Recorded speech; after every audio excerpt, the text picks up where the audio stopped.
Welcome to ProTEQ Custom Gear. Today we're going to go over drawing from concealment versus drawing from open carry using the same holster. We find that when drawing, if you use the same holster all the time, train with the same holster all the time, your body gets really used to getting to that same position, going over and over and over, versus if you convert from an IWB to an OWB, or from an an IWB concealed carry rig to an OWB competition rig. It's like switching gears in your head, and it takes a little bit more time to get used to carrying, say at 430 right up against your body in a nice IWB setup, versus carrying at 3 o'clock offset, off your body 3/4 of an inch in a drop position holster, for a speed competition rig. I find personally with me, because I train so much with my IWB rig, I'm faster with it than I am with my competition rig. So that's one tidbit of information that we at ProTEQ have learned over the years, and I'm sure several others have too. So today I'm going to show the time difference between drawing from concealment and putting rounds into the thread at close range versus drawing from open carry and putting rounds into the thread.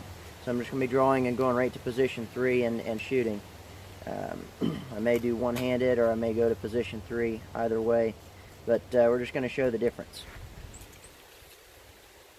So the first one, I'm going to be drawing from concealment. I'm carrying one of our micro holsters with the top-down conversion on it. I'm carrying it IWB today. Really the only time I carry OWB is, if I'm doing a lot of work outside or backpacking or something where it's legal for one, and not very many people are going to see me doing it. Because again, I'm a big proponent of the element of surprise. So I'd rather be concealed and the threat not know that I'm carrying until it's too late for them. So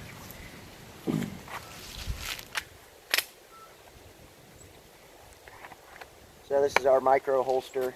I just got it inside my pants at about 4 o'clock, 4:30, and I've got one of our performance shirts on with our new zip-up, half-zip sweater. So I've got 2 layers of concealment to get past before I can get to my gun. And I'm at about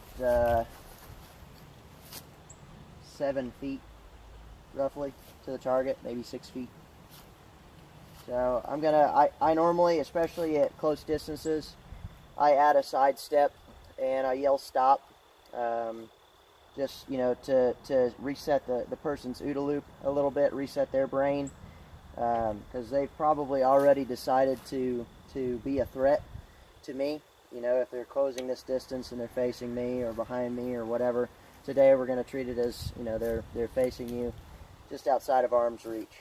So it's a last minute draw from concealment and get rounds into a threat. It's going to look like this. Stop! Okay, so you can see I got 2 hits right there from position 3 at about 7-8 feet. So from the time I yelled stop and started moving to the time I got rounds into the target, it was probably right around a second and a half from concealment. Now I'm going to do it open carry. So I'm just going to go ahead and lift my shirt and my sweatshirt and tuck it down inside the leather, in between the leather and my body. I'm going to do the same drill, only open carry. Stop! Okay, now you can see I've got 2 shots right there and right there. Still good center mass shots. I don't really notice much of a difference going from open to concealed. So I'm going to try concealed again. Now when I clear concealment, this is just what I do. I find this works for several people. I never use my support hand, because my support hand might need to be out here doing something, protecting myself or pushing somebody off of me while I draw, whatever the case may be. So what I do, I use 2 methods. I either hook it with my thumb and lift up, I hook with my 4 fingers. Most of the time I'll hook with my 4 fingers, especially if I'm wearing a heavier garment like this sweatshirt today. So I'll just hook with my 4 fingers right up like this and clear concealment, come down onto the gun and draw. Okay? So I'm going to do one concealment with concealment, and I'm going to do one open back to back. So from concealment.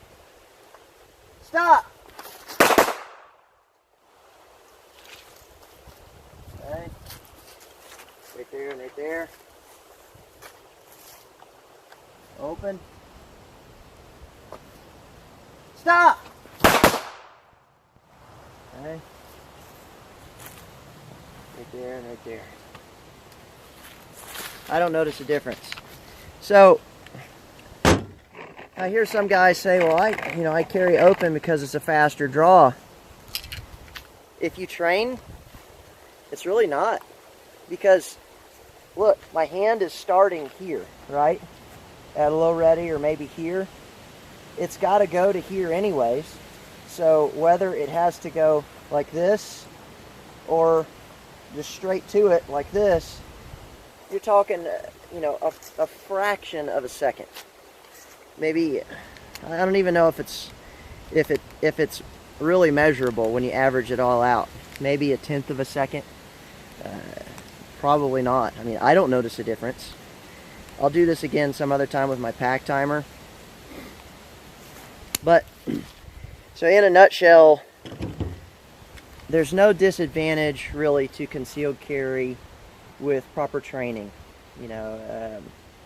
Don't be afraid that you're not going to be able to clear concealment, when you draw.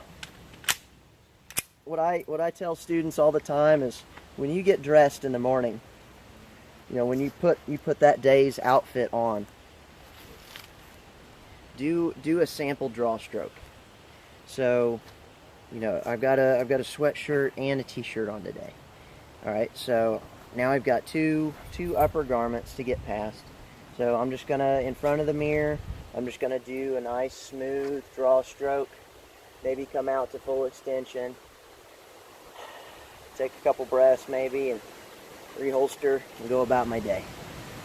Because guess what? You do what you last trained to do.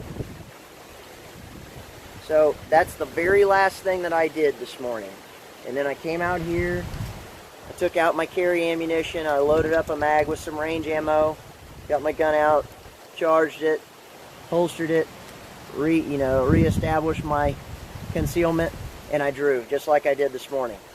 So that one draw stroke every morning not only familiarizes you with that day's garments, but it also gives you, one more draw stroke worth of practice. If you do that every day, you're doing 365, practice sessions a day. Or a year, rather, if you carry every day. So, that's it in a nutshell. Please subscribe to our YouTube channel and head on over to our Facebook page and hit the like button as well. If we can be of assistance to you, if you'd like to give me a call directly, go to our website. My number's right on there, the office number. Give me a shout if you'd like, just some consultation on, your concealed carry gun, or you're thinking about switching, or you want to know if the rig that you have is up to par for defensive purposes. Because let's face it, there's some gear out there, there's some guns out there that are better left, for recreational use.